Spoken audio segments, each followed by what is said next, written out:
Mana sketsa yang menggambarkan bahwa ada anak-anak yang ingin sekali pacaran tapi tidak disetujui oleh orang tuanya. Gimana ya? Tapi sebelum kita membahas ini, saya mau nanya dulu, emang kenapa sih pacaran? Emang kalau pacaran ngapain aja? Coba dijawab dengan jujur. Ada yang jawab, aku pacaran, aku nggak ngapa-ngapain. Kalau nggak ngapa-ngapain, ngapain pacaran? Iya nggak?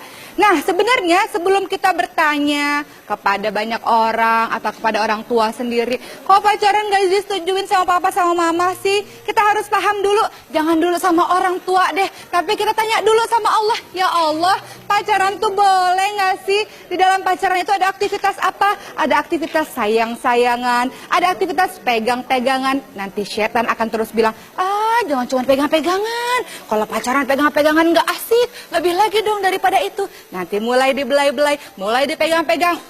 Inilah yang dikatakan di Al-Quran apa? La taqrabuz zina, jangan dekati zina. Tapi kan aku tidak berzina. Hei, hati-hati. Engkau memegang yang haram bagimu adalah engkau berarti mendekati zina. La taqrabuz zina, innahu kana fahisya wa sa'a sabila. Bahwa itu adalah perbuatan yang buruk, suatu jalan yang keji, perbuatan yang keji, suatu jalan yang buruk. Lihat bahwa di Al-Quran saja dilarang. Dan ingat, pacaran itu boro-boro minta izin sama orang tua, sama Allah saja tidak diizinkan. Kenapa sih? Karena Rasulullah SAW bersabda dalam hadis riwayat Bukhari Muslim bahwa Allah itu maha pencemburu. Siapa yang paling pencemburu? Allah. Bagaimana cara Allah cemburu? Kenapa Allah bisa cemburu? Ketika seseorang itu melakukan hal-hal yang dibenci oleh Allah, salah satunya adalah dekat-dekatan, pegang-pegangan, akrab-akraban, sayang-sayangan sama yang bukan mahramnya. Tapi beda kalau engkau sudah siap untuk menikah. Justru kalau engkau siap untuk menikah, ridho, restu dari orang tua itu harus didapatkan. Bukankah sudah diingatkan? Ridho Allah fi ridho walidain, suktullah fi suktil walidain. Ridhonya Allah, ridho orang tua, murkanya Allah, murka orang tua.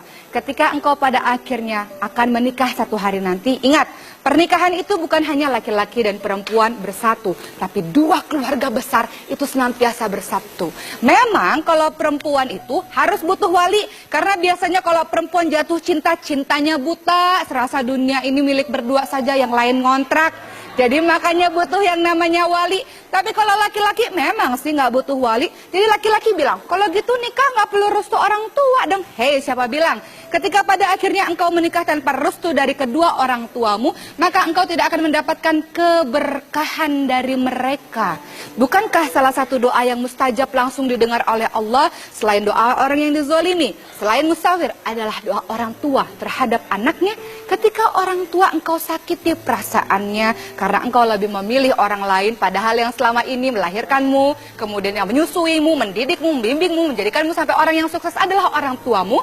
Ketika orang tuamu sakit hati, kau tidak lagi mendapatkan doanya, maka hilanglah keberkahan dalam hidupmu.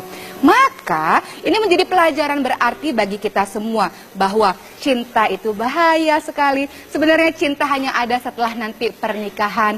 Sekarang sibukkan dirimu, tertarik boleh dengan lawan jenis, senang boleh, suka boleh, tapi jangan cinta terlalu mendalam sekali. Sehingga kalau nggak jodoh, nggak apa-apa, masih banyak yang lain kok. Jadi jangan terpaku sama satu orang saja. Apalagi senantiasa menerapkan cinta begitu dalam, khawatir engkau patah hati.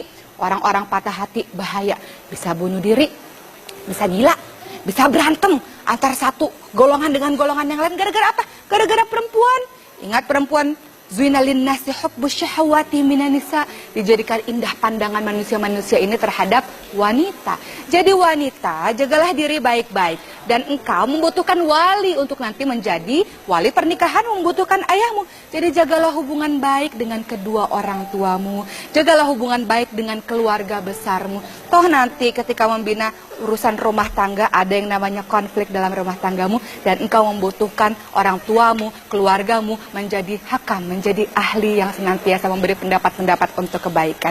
Mudah-mudahan tausiah singkat ini menggetarkan hati kita untuk say no to pacaran, dan untuk senantiasa berbakti, birrul walidain, kepada kedua orang tua, sebagaimana di dalam Al-Quran. Nomor 1 berbakti, nomor 1 taat pada Allah, nomor 2 senantiasa berbakti kepada orang tua. Mudah-mudahan menjadi pelajaran di senantiasa diingat bahwa pacaran nggak mau, dan aku mau mendapatkan ridho orang tua untuk nanti aku menikah dengan orang yang dicintai oleh orang tuaku. Semoga bermanfaat. bermanfaat. Wabillahi taufiq wal hidayah. Wassalamualaikum warahmatullahi wabarakatuh.